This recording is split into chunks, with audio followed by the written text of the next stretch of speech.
Oh, hey there. I didn't see you coming. So, how did it go? Did you find it?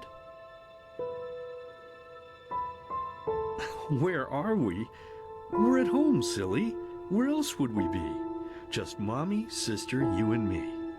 Now tell me, how did it go? Did you find it? No? Pity. Maybe you're simply looking in the wrong places. Did you ever think of that? Oh well, who knows? Say, why don't you go inside and see if you can help Mommy with the cooking? The Creator was kind to us today and sent a big fat elk right in front of my bow. All right?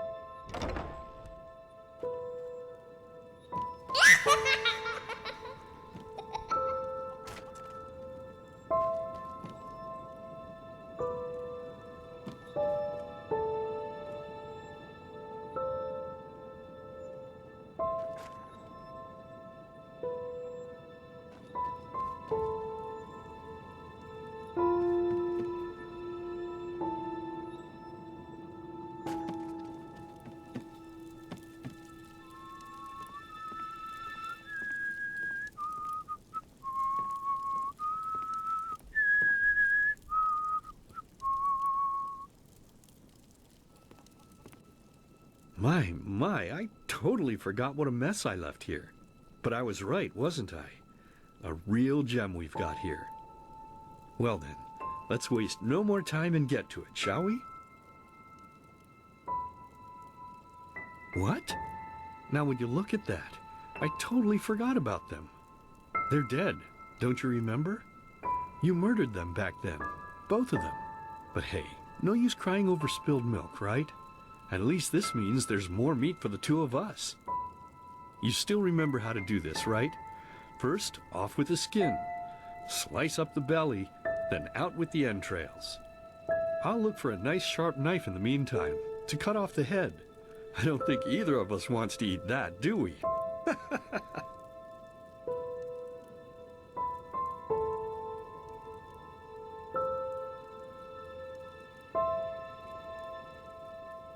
Oh, silly, what's this again?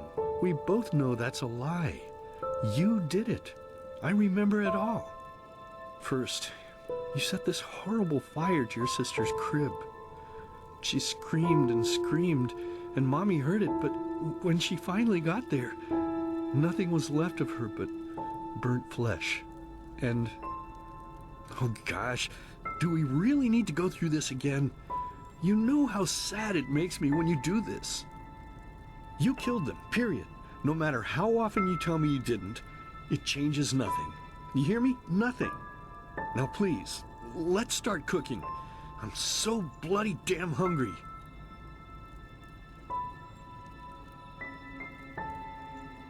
Oh, by the Creator's name, why are you telling these lies? Isn't it enough that you murdered us?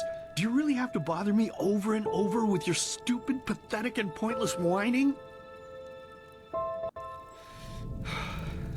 You know, sometimes I wish the Creator would have made me just a little less merciful.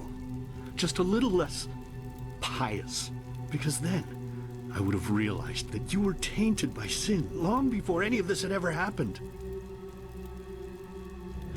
And instead of raising you, feeding you, and loving you like a father does, I would have put you in the horse trough right after you were born. Yes, I should have killed you. I should have just killed you. Just like you killed us. And now, you think you're safe because we're all under the earth, don't you? Well, listen up, my child. You are wrong. And do you know why? Because the dead don't forget. Do you hear me? The dead don't forget. Now enough of this useless chatter. I'm bloody starving. Bring me the meat, you spoiled brat. Bring it to me. Bring me a nice crisp piece of meat! Bring me a nice crisp piece of meat! Bring me a nice crisp piece of meat! Bring me a nice crisp piece of meat! Bring me a nice crisp piece of meat!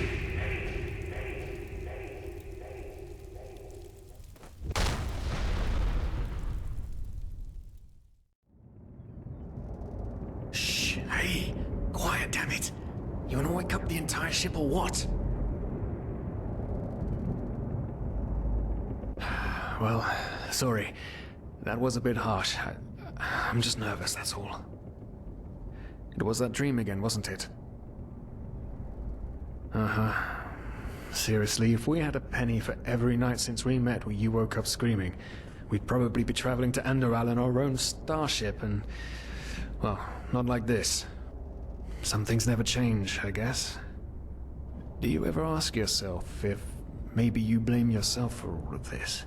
For what happened to your family, I mean?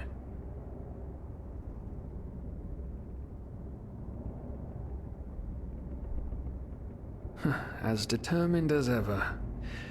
I guess you're right. But... who knows? Maybe everything is gonna be different now. It's strange, isn't it? The way life sometimes goes.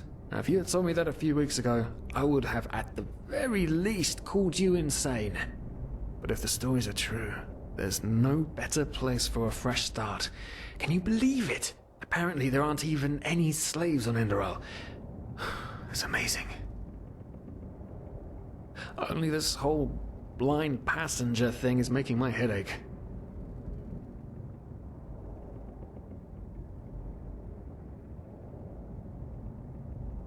Not our fault. Damn it, we're thieves. Frauds. And unlike you, I actually have a problem with that. But anyway, what's done is done. I just hope the Enderalians are easier on Outlanders than the Neremese are. Your mother was a fugitive as well, wasn't she? Where exactly did she come from? You've told me 100 times, but I just keep on forgetting it.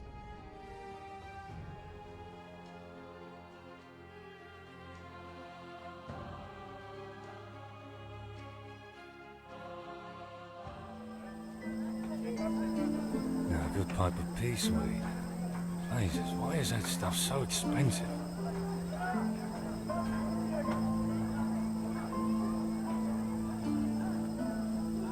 What a beautiful day, isn't it?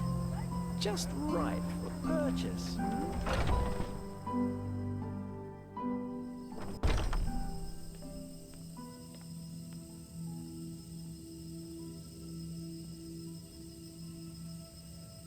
Beloved children, I am glad to see so many of you have come. It shows me that you have not forgotten that only faith which is practiced is true faith. In tonight's sermon, I want to talk about death. There is hardly a feeling which wakes similar emotions in us. Why do we have to die? Is death not a punishment? And if so, why does Malthus grant some of us a life full of peace and serenity, while others, equally path-abiding people, have to endure suffering? It seems unjust, yes, and I too oftentimes have asked myself how such inequality can persist under Malthus's watchful eyes. Yet the answer is so near, if only we know where to look. For it is not the lack of answers, but the question itself that is the problem. Let me recite to you a passage from the letters of Father Weidenfall. And so the grieving widow said after her companion's death to Malthus, "O Lightborn, why must I suffer such woe? Why must I until the end of my path live in grief, while the baker's woman can live happily with her wife?"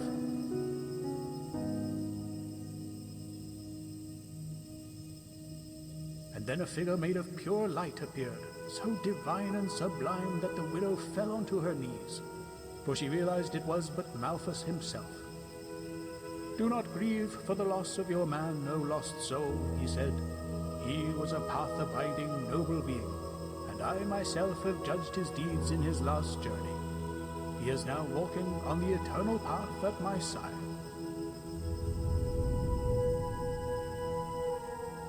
But despite the musical voice of the light figure, the widow could not find peace. For she remembered all the joy, all the beautiful moments she and her man had been granted together. "O Lightborn, I understand that my husband is now at peace, but I shall never see him again. So why do you punish me with such suffering? Have I not too always lived a path-abiding life of worship and faith?"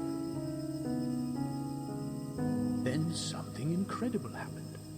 The light figure knelt right before the woman, and full of fatherly love caressed her gray hair. For a brief moment, the widow felt all the divine love in her heart. Yes, she felt as if she had realized a greater truth, like a man who, for all his life, saw the world through a tainted window, and just now realized he only had to open the door to walk outside. Your question speaks of great providence, said the Lightborn, full of compassion and dignity. But tell me, what would make your life worth living were there to be no death? Is it not death itself that gives you the wish to cherish each day? Would you not, should eternal life be granted to you, spend every day in pondering, full of grey thoughts and dullness, for you would know that in 1,000 years you shall still be in this very same place? The light figure rose.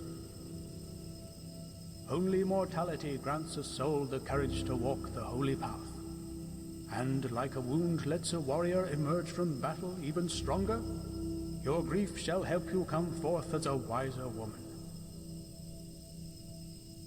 And tenderly it added, this realization was also, O child, why I chose to not limit death in its doing, even for my faithful followers, because only a life with an end is a life worthy of living.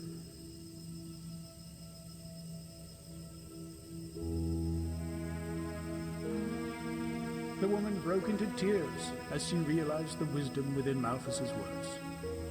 Uttering words of gratitude, she lowered her head onto the floor, for the words of the Lightborn had helped her not to see her grief as punishment, but as a trial. And when she looked up again, the Lightborn was gone.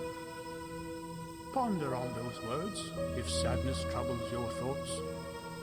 Only a life with death is worth living, even if its arbitrariness may seem unjust to you. I wish you all a pleasant night. Walk blessed.